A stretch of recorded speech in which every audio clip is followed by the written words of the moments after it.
মুখ্যমন্ত্রীর ক্ষোভ প্রকাশ, খাড়া পড়ল ধারার ঘাড়ে। বৃহস্পতিবারই নেতাজি ইন্ডোর স্টেডিয়াম থেকে বিশ্বকর্মা পুজোর ছুটি বিতর্কে চক্রান্তের অভিযোগ করেন তৃণমূল সুপ্রিমো তথা মুখ্যমন্ত্রী মমতা বন্দ্যোপাধ্যায়। বিশ্বকর্মা পুজো হাফ ছুটি হয় সরকারি ক্যালেন্ডারে, কিন্তু স্কুলগুলো ছুটি থাকে। কোনো একটা অফিসার কালকে একটা বদমাইশি করেছিল, সে সাসপেন্ড হয়ে গেছে কর্পোরেশন থেকে।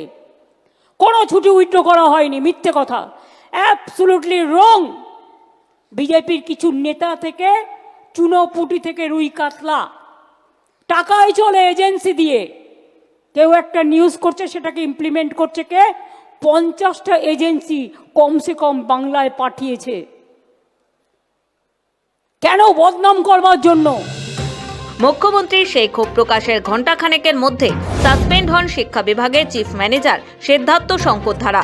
বৃহস্পতিবার বিকেলে ছুটির বিতর্কে সিদ্ধার্থ শঙ্করের জমা দেওয়া শোকজের উত্তরের ভিত্তিতে তার হাতে নিলম্বন চিঠি ধরান কলকাতা পুরসভার কমিশনার ধবল জৈন। কি থেকে সূত্রপাত বিতর্কের? ঈদে দুদিনের ছুটি আর বিশ্বকর্মা পুজোয় নেই।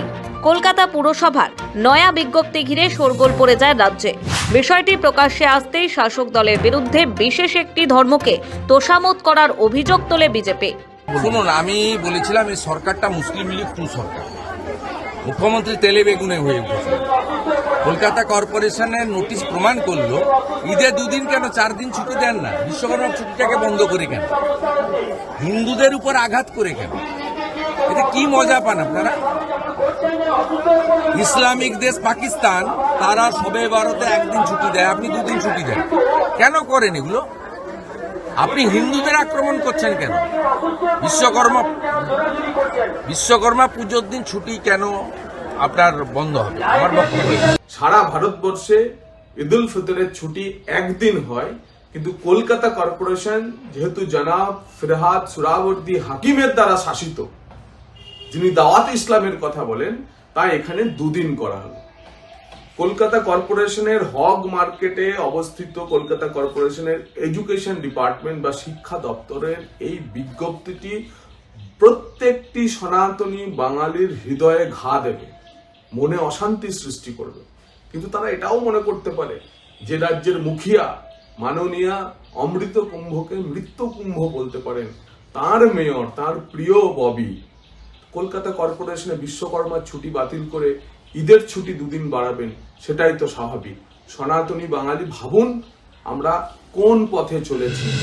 যদিও পাল্টা প্রতিক্রিয়ায় তৃণমূল নেতা কুণাল ঘোষ বলেছিলেন, এটা সামগ্রিকভাবে পুরসভার সিদ্ধান্ত নয়।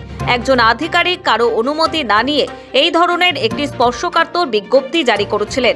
পুর কর্তৃপক্ষ জানার পরেই পদক্ষেপ করেছে। সম্পূর্ণভাবে এটা এক অফিসার দায়িত্বজ্ঞানহীন কাজ করেছেন, কারুর সঙ্গে কথা না বলে ইতিমধ্যেই তাকে শোকজ করা হয়েছে। ফলে ওটার দিকে কারুর তাকাবার দরকার নেই। ওটা যিনি এখন সেটা কী ভেবে করেছেন, মেয়র বা কর্পোরেশনকে ফলস পজিশনে ফেলতে করেছেন কি না, এগুলো তো খতিয়ে দেখতে হবে। কারুর সঙ্গে কথা বললেন না, এমন একটা জিনিস দিয়ে দিলেন যেটা নিয়ে ভুল বোঝাবুঝি হতে পারে। এটা নজরে আসতে স্বয়ং মেয়র, গোটা কর্পোরেশন তারা যথাযথ ব্যবস্থা নিয়েছেন শোকজ করার। ছুটি ঘিরে শাসক বিরোধী এই বিতর্ক শুরু হতেই সঙ্গে সঙ্গে পদক্ষেপ করে পুরসভা। বুধবার শোকজ করা হয় সংশ্লিষ্ট অফিসার সিদ্ধার্থ শঙ্কর ধারাকে। জানা যায়, পুরসভার শিক্ষা বিভাগের মেয়র পরিষদ বা পুরসভার পুর কমিশনার কারুর সঙ্গে আলোচনা না করেই এই ছুটির বিজ্ঞপ্তি জারি করেন তিনি। আর তারপরেই চলে বিতর্ক। বৃহস্পতিবার সেই প্রসঙ্গে খোদ মুখ্যমন্ত্রীও উষ্মা প্রকাশ করেন। দেখা যায়, বৃহস্পতিবার মুখ্যমন্ত্রীর ক্ষোভ প্রকাশের ঘণ্টাখানেকের মধ্যেই সাসপেন্ড হন শিক্ষা বিভাগের চিফ ম্যানেজার সিদ্ধার্থ শঙ্কর ধারা। এই বিতর্ককাণ্ড থেকে শিক্ষা নিয়ে আরও একটি বিজ্ঞপ্তি জারি করেছে কলকাতা পুরসভা। কলকাতা পুরসভার শিক্ষা বিভাগের ছুটি সংক্রান্ত বিতর্কিত নির্দেশিকা নিয়ে বৃহস্পতিবার পুর কমিশনার ধবল জৈন নির্দেশিকায় সাফ জানিয়ে দিলেন, ভবিষ্যতে পুরকর্তাদের আরও সতর্কতা অবলম্বন করতে হবে।